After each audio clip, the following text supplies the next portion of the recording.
Hi guys. இப்போ இந்த வீடியோவில் வந்து உங்களுக்கு ஒரு முக்கியமான விஷயத்த சொல்ல போகிறேன். நீங்கள் இன்வெஸ்ட் பண்ணிகிட்டு இருக்கீங்க ஸ்டாக் மார்க்கெட்டில் அப்படின்னா, நீங்கள் ரேண்டமாக வந்து ஒரு ஸ்டாக்கை வந்து எந்த ப்ரைஸ்க்கு பை பண்ணுறதுன்னு தெரியாமல் நீங்கள் வந்து பை பண்ணுறீங்க. ஆனால் அது வந்து உங்களுடைய போர்ட்ஃபோலியோவில் இன்க்ரீஸ் ஆகிறதே இல்லை, பெரிய ரிட்டர்ன் கொடுக்கறது இல்லை. ஒரு சில டைம் வந்து வாங்குறதுக்கு முன்னாடி நல்லா போயிட்டு இருந்தது, வாங்கினதுக்கப்புறம் கீழே வருது. இந்த மாதிரியான நிறைய ப்ராப்ளம் வந்து ஒரு பிகினராக ஒரு இன்வெஸ்டராக நீங்கள் ஃபேஸ் பண்ணியிருப்பீங்க.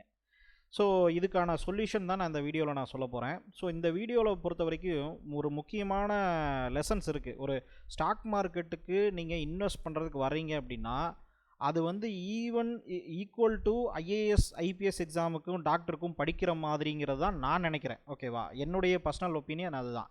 சும்மா யார் வேணாலும் வந்து ஸ்டாக் மார்க்கெட்டில் ஒரு ஸ்டாக்கை பை பண்ணிவிட்டு அதில் வந்து ப்ராஃபிட் பண்ணிடலாம் அப்படிங்கிற மாதிரி நீங்கள் நினச்சாங்க, எந்த ஒரு நாலேஜுமே தேவையில்லை அப்படின்னா, அதுதான் இருக்கிறதுலே பெரிய பிரச்சனை. அப்படி வரதுனால தான் நிறைய பேர் ஃபெயிலியர் ஆகிறாங்க. அதனால தான் நிறைய பேர் ஃபெயிலியர் ஆகிறாங்க அப்படிங்கிற ஒரு பேர் ஸ்டாக் மார்க்கெட்டுக்கு வருது. இப்போது எல்லாத்தையுமே ஐபிஎஸ் எக்ஸாம் எழுதலாம். நீங்கள் பாஸ் ஆனாலும் சரி, ஃபெயில் ஆனாலும் சரி, நீங்கள் எல்லாமே எழுதலாம். எந்த ஒரு குவாலிஃபிகேஷனுமே கிடையாது. நீங்கள் வந்து ஜஸ்ட்டு உங்களுடைய வீட்டிலிருந்து எங்கே பக்கத்தில் சென்டர் இருக்கோ அங்கே போய் நீங்கள் எழுதலாம்னு சொல்லி எல்லாத்துக்கும் அப்ளிகேஷன் கொடுத்தாங்கன்னா எல்லாருமே என்ன ஆவாங்க? ஃபெயிலியர் தான் ஆவாங்க. கரெக்டுங்களா? ஏன்னா இப்போ ஒரு டாக்டருக்கு எக்ஸாம் எழுதலாம், எல்லாரும் ஆப்ரேஷன் பண்ணலாம் அப்படின்னு சொன்னாங்கன்னா என்ன ஆகும்? எல்லாருமே வந்து ஃபெயிலியர் தான் ஆகும். 90% ஃபெயிலியர் தான் ஆவாங்க. 99% கூட வச்சுங்க. அப்போது ஒவ்வொரு வேலைக்கும் ஒவ்வொரு விஷயத்துக்கும் ஒரு நீட் இருக்குது, ஒரு குவாலிஃபிகேஷன் இருக்குது. அந்த குவாலிஃபிகேஷன் வந்து பிறக்கும்போது வராது, நம்ம வந்து உருவாக்கிறது தான். நம்ம வந்து ஸ்டடி பண்ணுறது, நம்ம நாலேஜை வந்து இம்ப்ரூவ் பண்ணுறது தான். இந்த பிஸ்னஸை பொறுத்த வரைக்கும் நீங்கள் என்ன பண்ணுறீங்க? ஒரு பட்டனை கிளிக் பண்ணுறீங்க, அதுக்கு அடுத்து இன்னொரு பட்டன் கிளிக் பண்ணுறீங்க, அது ஒரு பை பட்டன் கிளிக் பண்ணுறீங்க, செல் பட்டன் கிளிக் பண்ணுறீங்க, இவ்வளோ தான் பண்ணுறீங்க. ஸோ இந்த பட்டனை கிளிக் பண்ணுறதுக்கு முன்னாடி நீங்கள் யோசிக்கிறீங்க, திங்க் பண்ணுறீங்க, அனலைஸ் பண்ணுறீங்க, ஒரு விஷயத்தை வந்து டீப்பாக நீங்கள் ரிசர்ச் பண்ணுறீங்க. அப்போ இது எல்லாமே எங்கேருந்து வருது? Knowledge orient economy, knowledge orient business மட்டும்தான் இது வந்து சொல்ல முடியும். வேறு எந்த வேலையாவது இருக்கான்னு நீங்கள் சொல்லுங்கள். ஸ்டாக் மார்க்கெட்டில் வேறு எந்த வேலையும் கிடையாது. கம்ப்ளீட்லி உங்கள் பிரெயின்லேருந்து என்ன அவுட்புட் வருதோ, என்ன திங்க் பண்ணி ப்ராசஸ் பண்ணி அவுட்புட் கொடுக்குறீங்களோ அதுதான் உங்களுடைய ரிசல்ட்டு. அப்படிங்கும்போது அது திங்க் பண்ணுறதுக்கு உங்கள்கிட்ட டேட்டா வேணும், ஒரு பேட்டர்ன் வேணும். அப்படிங்கும்போது அது நாலேஜ், ஒரு எஜுகேஷன் அது இருக்கணும். அது இருந்தால் தான் உங்களால் திங்க் பண்ண முடியும். ரைட்டா? இப்போது எக்ஸாம்பிளுக்கு பவர் கிரிட்டுங்கிற ஒரு கம்பெனி இருக்கு இல்லையா? இதை வச்சு ஜஸ்ட்டு நான் வந்து ஒரு எக்ஸாம்பிளுக்காக நான் சொல்கிறேன். நான் சொல்கிறது வந்து கம்ப்ளீட்லி என்னுடைய 12 வருஷம் அண்டர்ஸ்டாண்டிங். அதே மாதிரி இந்த நான் சொல்லக்கூடிய மெத்தட் வந்து ப்ராப்பராக வந்து ஈவன் வாரன் பஃபெட் கூட யூஸ் பண்ணக்கூடிய ஒரு மெத்தட் தான். அதே மாதிரி பெரிய பெரிய இன்ஸ்டிடியூஷனல் இன்வெஸ்டர்ஸும் யூஸ் பண்ணக்கூடிய மெத்தட் தான். அவங்க வந்து வேல்யூஷன் பார்ப்பாங்க. ஒரு கம்பெனிங்கிறது வந்து என்ன வேல்யூவில் நம்ம வாங்கணும், ஃப்யூச்சரில் அது இந்த ரேட்டில் க்ரோத் ஆச்சு அப்படின்னா நம்ம இன்றைக்கி எந்த ப்ரைஸில் வாங்கணுங்கிறத அவங்க வந்து யோசிப்பாங்க. ஸோ அது எப்படி யோசிக்கிறாங்கிறத நான் ஒரு பேசிக்காக நான் உங்களுக்கு சொல்கிறேன். அதில் ஒரு எக்ஸாம்பிள் சொன்னேன்னா உங்களுக்கு வந்து புரிஞ்சிடும். இப்போ வந்து நம்மளோட investorsthamil.com இருக்கு இல்லையா? இந்த வெப்சைட்டில் வந்து நிறைய என்னுடைய கோர்சஸும் கொடுத்துருக்கேன். கோர்சஸ் போனீங்கன்னா நிறைய வந்து உங்களுக்கு வந்து பேசிக் எஜுகேஷனில் ஒரு ஸ்டாக்கை எப்படி வேல்யூஷன் பண்ணுங்கிறதுலேருந்து டீட்டெயில்டு எக்ஸல் ஷீட்லேருந்து ரிலேட்டிவ் வேல்யூஷன் எப்படி பண்ணால் டீட்டெயில்டாக கொடுத்துருக்கேன். ஆப்ஷன்ஸ் ட்ரேடிங்கு, ஸ்விங் ட்ரேடிங்கு எல்லா கோர்ஸுமே நான் உங்களுக்கு வந்து கொடுத்துருக்கேன். என்னுடைய எக்ஸ்பீரியன்ஸ்லேருந்து எல்லா கோர்ஸுமே நான் கொடுத்துருக்கேன். இதை பாருங்கள். இதில் வந்து ஹோமில் வந்தீங்க அப்படின்னா ஸ்டாக் வேல்யூஷன் அப்படின்னு சொல்லி ஒரு ஆப் இருக்கும். இந்த ஆப் வந்து நம்மளுடைய இந்த பிளாட்ஃபார்மில் ஆல்ரெடி 500க்கும் மேலே ஸ்டூடெண்ட்ஸ் இருக்காங்க. ஆல்ரெடி பை பண்ணி அவங்க யூஸ் பண்ணிகிட்டு இருக்காங்க, கோர்சஸ் பார்த்துட்ருக்காங்க. அவங்களுக்கு வந்து இந்த ஆப் வரும். இப்போது நார்மலாக வந்து அதை ஒரு ப்ரீமியம் பிளான் இருக்குது. அந்த பிளான்ஸை வந்து நீங்கள் செக் பண்ணிங்கனாலே இந்த ஆப் வந்து ஒர்க் ஆகும். ஸோ இந்த ஆப்பை வந்து எப்படி யூஸ் பண்ணுறதுங்கிறதும் சேர்த்து அதோடைய லெசன் என்னங்கிறதையும் நான் சேர்த்து சொல்லிடுறேன்.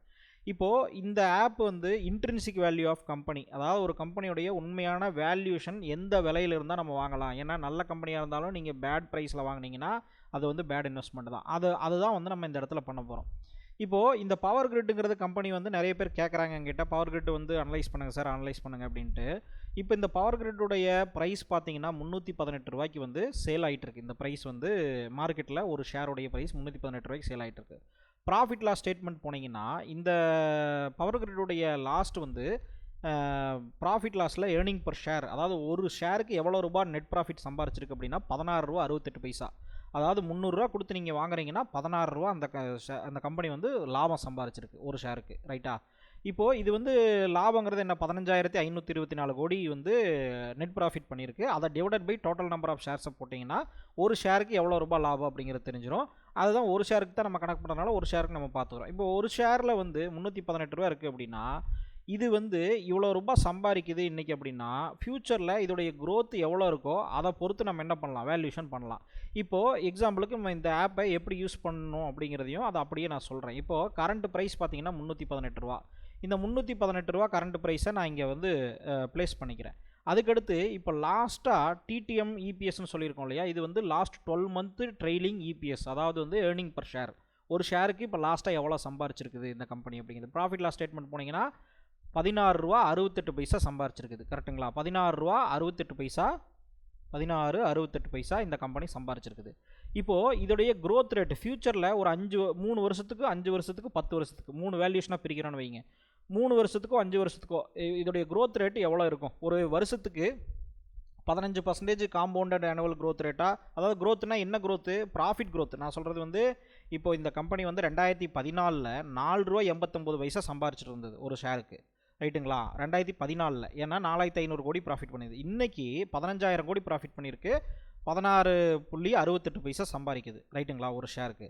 அப்போது இந்த growth ஆகிருக்கு இல்லையா, இந்த ப்ராஃபிட் growth ஆகிறதுக்கு முதல்ல சேல்ஸும் க்ரோ ஆகணும், அதே மாதிரி ஆப்ரேட்டிங் ப்ராஃபிட் மார்ஜின், இந்த ப்ராஃபிட் மார்ஜினும் ஓரளவுக்கு ஸ்டேபிளாக இருக்கணும், இல்லை இன்க்ரீஸ் ஆகணும். அப்போ தான் என்ன ஆகும், உங்களுக்கு வந்து இந்த growth வந்து வரும். அப்போ இந்த growth வந்து ஆல்ரெடி எவ்வளோ அச்சீவ் பண்ணியிருக்குன்னா லாஸ்ட் 10 வருஷத்தில் தொடர்ந்து வருஷம் 12% வந்து காம்பவுண்டடாக ப்ராஃபிட் growth ஆகிருக்குது. 12% வந்து காம்பவுண்டட் ஆனுவல் growth. 12% ஸ்டேபிள் கிடையாது. இப்போ ரூ. 10 நீங்கள் இன்வெஸ்ட் பண்ணிங்கன்னா அதில் ரூ. 1 இப்போ ரூ. 100 இன்வெஸ்ட் பண்ணுறீங்கன்னா ரூ. 12 வந்துச்சுன்னா 12%. கரெக்டாக? ஆனால் அந்த 12%ங்கிறது அப்படி கிடையாது. இது வந்து compounded annual growth rate. So 12% காம்பவுண்டிங்கிறது ஜாஸ்தி.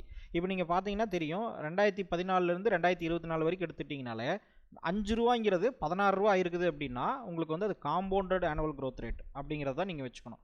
அப்போது இந்த கம்பெனி அதுக்கு அடுத்து 5 வருஷத்தில் பார்த்தீங்கன்னா லாஸ்ட் 5 வருஷத்தில் 9% வளர்ச்சி அடைஞ்சிருக்கு, லாஸ்ட் 3 வருஷத்தில் 3%, இப்போது 12 மந்தில் பார்த்தீங்கன்னா ஆல்மோஸ்ட் 0ல் இருக்குது. ரைட்டுங்களா?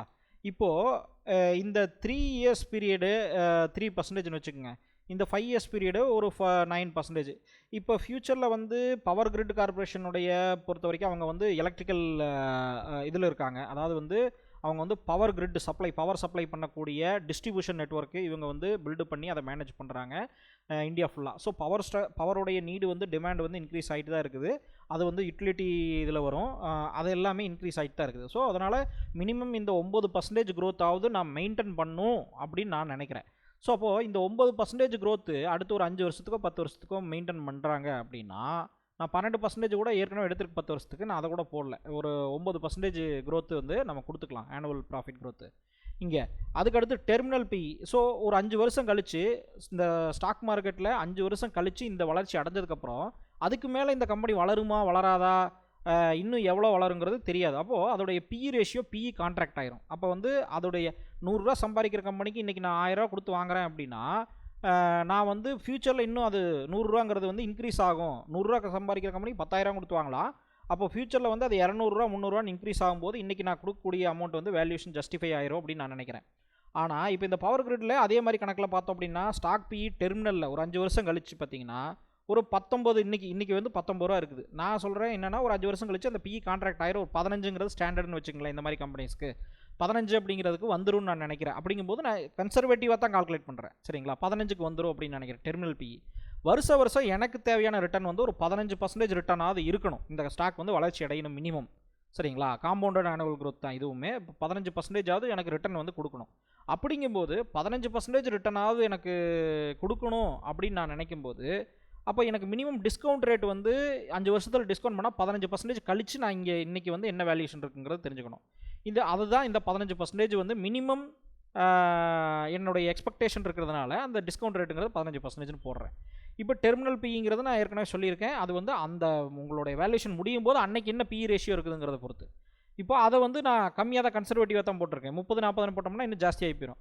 ஸோ கேல்குலேட் நான் கொடுத்தேன் அப்படின்னா எனக்குடைய இன்ட்ரின்சிக் வேல்யூ எவ்வளோ வருதுன்னா ரூ. 213 கொடுத்தா இன்றைக்கி வாங்கலாம். ரூ. 213 தான் இன்றைக்கி வந்து இந்த ஸ்டாக்குடைய original valuation based on logical educated guess அப்படின்னு நம்ம சொல்லலாம். ரைட்டுங்களா? அப்போது இந்த நாலேஜ் படி ப்ராப்பரான வேல்யூஷன், இது வந்து நான் சொல்கிறது வந்து சிம்பிளான valuation, cash flow valuation, discount cash flow மாடல்லாம் இன்னும் வந்து காம்ப்ளிகேட்டடாக இருக்கும். ஆனால் அது தேவையில்லை நமக்கு. இந்த இடத்துல இது இருந்தாலே போதும். ஏன்னா இதுவே எனக்கு வந்து பார்த்தீங்கன்னா நிறையா ப்ரூவன் மெத்தடு நான் வந்து கொடுத்துருக்கேன். அது நிறைய நம்ம சேனலே நிறைய இருக்குது, பழைய வீடியோஸ் நிறைய இருக்குது, எடுத்து பாருங்கள் எல்லாத்தையுமே. இப்போ இந்த கரண்ட் ப்ரைஸ் பார்த்தீங்கன்னா ரூ. 318. ஸோ நம்ம இன்ட்ரின்சிக் வேல்யூவோட கரண்ட் மார்க்கெட் ப்ரைஸ் வந்து அதிகமான விலைக்கு வித்துட்ருக்கு. எத்தனைக்குன்னா கிட்டத்தட்ட -33% நமக்கு வந்து வித்துட்ருக்குது. அதாவது வந்து 33% எக்ஸ்ட்ராவாக வித்துட்ருக்குது. அதனால் நமக்கு இதில் டிஸ்கவுண்ட் கிடையாது. ரைட்டா? அப்போ மார்ஜின் ஆஃப் சேஃப்டி இல்லை. இது வந்து ரூ. 213 வரைக்கும் கீழே வந்தாலுமே நம்ம ஆச்சரியப்படுறதுக்கு ஒன்றும் இல்லை. ஸோ அப்படிங்கும்போது இது எப்படிங்க, இது நீங்கள் சொல்கிறது கரெக்டாக இருக்குமான்னு கேட்டிங்கன்னா, அதை நான் வந்து நிறைய இடத்துல ப்ரூவ் பண்ணலாம். இந்த வீடியோவில் இன்னொரு இது ப்ரூவ் பண்ணுறேன் உங்களுக்கு. இப்போது 5 இயர்ஸ் வேல்யூஷனில் பொறுத்த வரைக்கும் அதுவுமே வந்து டிஸ்கவுண்ட் கிடையாது. ஏன்னா நீங்கள் பர்சன்டேஜ் ஆஃப் ரிட்டர்ன் வந்து கம்மியாக தான் போட்டிருக்கீங்க. அதாவது ஒரு 9% தான் ரிட்டர்ன் வருது. 9% ரிட்டர்னு, டெர்மினல் வேல்யூ வந்து 15 அப்படிங்கும்போது இது வந்து லாங் டேர்மில் வந்து இன்னும் ஒஸ்ட்டாக தான் போகும். சரிங்களா? அதனால் வந்து லாங் டேர்மில் போக போக இன்னும் டீக்ரேட் தான் ஆகும். அப்போ வந்து பார்த்தீங்க அப்படின்னா இன்ட்ரின்சிக் வேல்யூ இன்றைக்கி 3 வருஷத்துக்கு பொறுத்த வரைக்கும் இந்த வளர்ச்சி, நான் சொல்கிறது இந்த வளர்ச்சியை நம்ம அப்ளை பண்ணியிருக்கிறோம். ஒருவேளை இதை விட ஜாஸ்தியாக வளர்ந்தா அந்த ஒரு சர்ப்ரைஸ் ஈவெண்ட் நடந்தது அப்படின்னா அது வந்து நடக்கும். ஆனால் என்னை பொறுத்த வரைக்கும் இந்த கம்பெனிஸ்க்கு இவ்வளோ தான் கொடுக்க முடியும். ரைட்டுங்களா? ஏன்னா இதோடைய ஹிஸ்டாரிக்கல் பர்ஃபார்மன்ஸ் அப்படி தான். அதே மாதிரி இது ஒரு என்ன சொல்கிறது, இது வந்து ஒரு சைக்ளிக்கல் பேஸ்டு கம்பெனி கிடையாது, ஒரு கவர்மெண்ட் டைப் ஆஃப் கம்பெனி மாதிரி தான் இது. இந்த கம்பெனியோடைய டீட்டெயில்ஸ் என்னங்கிறது வந்து இன்னொரு வீடியோவில் நம்ம பேசலாம். ஏன்னா இது எக்ஸாம்பிளுக்காக தான் எடுத்திருக்கோம். ஏன்னா வீடியோ பெருசாக போயிடும். அப்போ வந்து என்னென்னா இது வந்து அண்டர் வேல்யூட் ஸ்டாக் கிடையாது, ஓவர் வேல்யூடாக தான் இருக்குது. சரி, ரைட்டு. அப்போ வந்து இப்போ வாங்கக்கூடாதுன்னு கேட்டிங்கன்னா நான் வாங்க மாட்டேன். இது என்னுடைய ஒப்பீனியன். உங்களுடைய அனலைசிஸ் நீங்கள் பண்ணுங்கள், இது பண்ணுங்கள். இப்போ வந்து பார்த்தீங்கன்னா இது எப்படி கரெக்டு அப்படின்னு கேட்டிங்கன்னா, இப்போது ஃபார் எக்ஸாம்பிளுக்கு நம்ம இன்னொரு எக்ஸாம்பிள் எடுத்துக்குவோம்.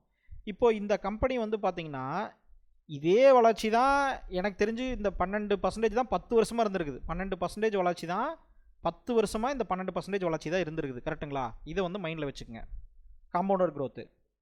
இப்போது நான் என்ன சொல்லணும்னா, நான் 9%னே வச்சுக்கிறேன். கன்சர்வேட்டிவாகவே 9% தான் நான் கால்குலேட் பண்ண வச்சுக்கிறேன். நம்ம டைம் ட்ராவல் பண்ணி ப்ரீவியஸாக போவோம். இப்போது நம்ம இதை கரெக்டாக இல்லையான்னு பார்க்குறதுக்கு டைம் ட்ராவல் பண்ணி நம்ம என்ன போவோம், இந்த ஸ்டாக் வந்து பார்த்திங்கன்னா இருக்குல்லையே ஒஸ்ட்டாக கீழே பர்ஃபார்ம் ஆகிருக்கு பார்த்தீங்களா, ரூ. 87 2020 வித்துட்டு இருந்திருக்குது இந்த கம்பெனி. 2020 மே மாதத்தில் ரூ. 87 வித்துட்டு நம்ம வந்து ரூ. 90 வச்சுக்குவோம். ரூ. 90 ரவுண்டாக வச்சுக்குவோம். ரூ. 90 வித்துட்டு இருந்திருக்குது எப்போ, 2020. ஸோ நம்ம டைம் ட்ராவல் பண்ணி நம்ம 2020க்கு போகிறோம்னு ஞாபகம் வச்சுக்கோங்க. இப்போது 2020 நம்ம இருக்கிறம்போது ஆட்டோமேட்டிக்காக சார்ட் எப்படி இருக்கும், இந்த பக்கமே தெரியாது. கரெக்டாக? இந்த பக்கமே தெரியாது. இதை வந்து விட்டுருங்க. இந்த இடத்துல இப்படி இருக்கும். இது வந்து மேலே போகுமா கீழே போகுமாங்கிறதே தெரியாமல் ஒரு டவுட்டில் இருப்போம். அப்போ இந்த வேல்யூஷன் நம்ம அப்ளை பண்ணுறோம் அப்படின்னு வச்சுக்கோங்க. 2020 இந்த ஸ்டாக்குடைய ப்ரைஸ் ரூ. 90 இருந்திருக்குது. அப்போ ப்ராஃபிட் லாஸ் ஸ்டேட்மெண்ட்டில் போய் நம்ம பார்த்துருப்போம். கரெக்டாக இதே மாதிரி இப்போ இன்றைக்கி பண்ணுற மாதிரியே ரூ. 11.89 வந்து ஒரு ஏர்னிங் பர் ஷேர் சம்பாரிச்சிட்டு இருக்குது. அப்போது 2020 நம்ம அந்த வேல்யூஷனை நம்ம பண்ணிகிட்டு இருக்கோம் இன்றைக்கி அப்படின்னு வச்சுக்கோங்க. அப்போது நம்ம எவ்வளோ, ரூ. 90 அன்றைக்கி கரண்ட் மார்க்கெட் ப்ரைஸ் இருந்திருக்குது. ரூ. சம்திங் எவ்வளோ, ரூ. 89 வந்து நமக்கு ஒரு ஷேருக்கு இது வந்து சம்பாரிச்சிட்டு இருக்குது. ஏர்னிங் பர் ஷேரு ரூ. 89 சம்பாரிச்சிருக்குது. ஆனுவல் க்ரோத் ரேட் 12% வளர்ச்சி அடைஞ்சிருக்குது. நான் வந்து அந்த டைம்லேயே கன்சர்வேட்டிவாக தான் கால்குலேட் பண்ணுவேன். அதனால் 9% தான் போட்டிருக்கேன். அதே மாதிரி இன்றைக்கி வந்து பிஇ ரேஷியோ வந்து 19 இருக்குது. நான் அப்போவுமே கன்சர்வேட்டிவாக தான் போட்டிருக்கேன், 15 போட்டிருக்கேன்னு வச்சுக்கோங்க. அப்போ டிஸ்கவுண்ட் ரேட்டும் அதே தான், சேம் தான். 15% ரிட்டர்னுக்கு மேலே நம்ம எதிர்பார்க்குறது இல்லை. எக்ஸ்ட்ரா வந்தால் லாபம். ஆனால் ஓவர் எதிர்பார்ப்பு பண்ணி ஓவரான டிஸ்கவுண்ட் நம்ம ரேட்டு இது பண்ணிட முடியாது. ஓகேவா? அப்போது இப்போது 2020 நம்ம இந்த கால்குலேஷனை போடுறோம் அப்படின்னா அன்னைக்கு வந்து இந்த கம்பெனி வந்து எவ்வளோங்க, ரூ. 151 இன்ட்ரின்சிக் வேல்யூ இந்த கம்பெனிக்கு இருக்குது. ஆனால் அன்னைக்கு ப்ரைஸ் வந்து அன்னைக்குன்னா விச் மீன்ஸ் இப்போ நம்ம எங்கே பேசிகிட்டு இருக்கோம், டைம் ட்ராவல் பண்ணி 2020 பேசிகிட்டு இருக்கோம். அப்போது ரூ. 90 தான் இருக்குது. அப்போ அன்னைக்கு நம்ம வேல்யூஷன் பண்ணும்போது அதே 9% வேல்யூஷன் பண்ணால் அடுத்த 5 வருஷத்தில் நம்ம வந்து ஒரு 9% வளர்ச்சி கொடுத்தப்பவே ரூ. 151 இன்ட்ரின்சிக் வேல்யூ இருக்குங்கிறது வந்திருக்குது.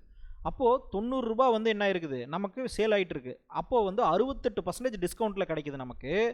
அப்போது வந்து பார்த்தீங்க அப்படின்னா நமக்கு ஒரு நல்ல ப்ராஃபிட்டு, நல்ல லாபம் இந்த மார்ஜின் ஆஃப் சேஃப்டி இதில் இருக்குது. அப்படிங்கிறதுனால ஆட்டோமேட்டிக்காக நம்ம என்ன பண்ணலாம், இந்த இடத்துல நம்ம இன்வெஸ்ட் பண்ணலாம் அப்படிங்கிற ஒரு கான்செப்டை எடுக்கிறோம். அப்போது இன்வெஸ்ட் பண்ணியிருந்தோம் அப்படின்னா அந்த இடத்துல இருந்து அடுத்தடுத்த வருஷம் ரூ. 12 வந்திருக்குது 2021, அப்புறம் ரூ. 16, அப்புறம் குறைஞ்சிருக்குது ரூ. குறைஞ்சிருக்குது ரூ.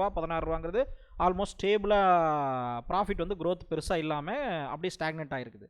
இப்போது அப்படி பார்த்தா கூட நமக்கு பாருங்கள் அந்த ரூ. 80 எவ்வளோ தூரம் வந்து மேலே போயிருக்கு, 346 வரைக்கும் மேலே போயிருக்குது. இப்போது அதோடைய வேல்யூஷன் அதுக்கப்புறம் ஜஸ்டிஃபை ஆக ஆரம்பிச்சு திருப்பியும் ரிவர்சல் ஆகிருக்குது. இப்போது இன்றைக்கி ரேட்டுக்கு இந்த க்ரோத் ரேட்டை நான் அப்ளை பண்ணேன் அப்படின்னா எனக்கு வந்து இது வந்து ஓவர் வேல்யூடு. ஆனால் அன்னைக்கு நான் பண்ணியிருந்தேன் அப்படின்னா எல்லாருமே என்ன பண்ணியிருப்பாங்க, 88 ரூபாய்க்கு வந்துட்டுருக்கு. அந்த டைமில் ஆல் டைம் ஹை வந்து 121 ரூபா. அதுலேருந்து கீழே வந்துச்சுன்னா 88 ரூபா, 80 ரூபா, 90 ரூபான்னு வந்துட்டுருக்கு. வாங்கலாமா வேண்டாமா? ஆனால் அதுக்கப்புறம் எவ்வளோ ரிட்டர்ன் கொடுத்துருக்கு பாருங்க. 90 ரூபாய்க்கு கிட்டத்தட்ட ஒரு 100 ரூபாய்க்கு வாங்கியிருந்தீங்கன்னா 200 ரூபாய்க்கு பிறகு டபுளாக இருக்கும். ரைட்டா? ஸோ இதுதான் வந்து இந்த வேல்யூஷனுடைய மெத்தட். எல்லாருமே இந்த ஆப்பை யூஸ் பண்ணி பாருங்கள். இது வந்து சப்ஸ்கிரிப்ஷன் பண்ணால் தான் இந்த ஆப் வரும். ஏற்கனவே சப்ஸ்கிரிப்ஷன் பண்ண நிறைய ஸ்டூடெண்ட் ஒரு 500 பேர்த்துக்கு பக்கமாக இருக்கிறாங்க எனக்கு தெரிஞ்சு. ரொம்ப வருஷமாக நம்மளுடைய பிளாட்ஃபார்ம் யூஸ் பண்ணிகிட்டு இருக்காங்க. அவங்க எல்லாருமே வந்து இதை யூட்டிலைஸ் பண்ணி யூஸ் பண்ணி பாருங்கள். ஸோ வேல்யூஷனுங்கிறது எந்த அளவுக்கு இம்பார்ட்டன்ட்ங்கிறது தெரியும். இந்த மாதிரி நிறைய எக்ஸாம்பிள் நான் கொடுக்க முடியும். அந்த நிறைய எக்ஸாம்பிள் கொடுக்குற அளவுக்கு ரொம்ப லென்த்தாக போகும். அதனால் கான்செப்டை புரிஞ்சுக்கிட்டிங்கன்னா ஓகே. நம்மளுடைய சேனலையும் வாட்ச் பண்ணுங்கள், எல்லா வீடியோவையும். இந்த இன்வெஸ்டர்ஸ் தமிழ் பிளாட்ஃபார்மில் இருக்கக்கூடிய ப்ரீமியம் கிளிக் பண்ணிங்க அப்படின்னா என்னுடைய பிளான்ஸ் எல்லாமே கொடுத்துருக்கேன், சப்ஸ்கிரிப்ஷன் பிளான்ஸு. நீங்கள் கம்மியான பிளான்லேருந்து அதிகமான பிளான் வரைக்கும் எல்லாமே இருக்குது. நீங்கள் வந்து செக் பண்ணிங்க. இதில் வந்து கோர்சஸ், என்னுடைய ஆப்ஸு எல்லாமே வந்து இதில் நீங்கள் செக் பண்ணிக்கலாம், பார்த்துக்கலாம், லேர்ன் பண்ணுங்கள்.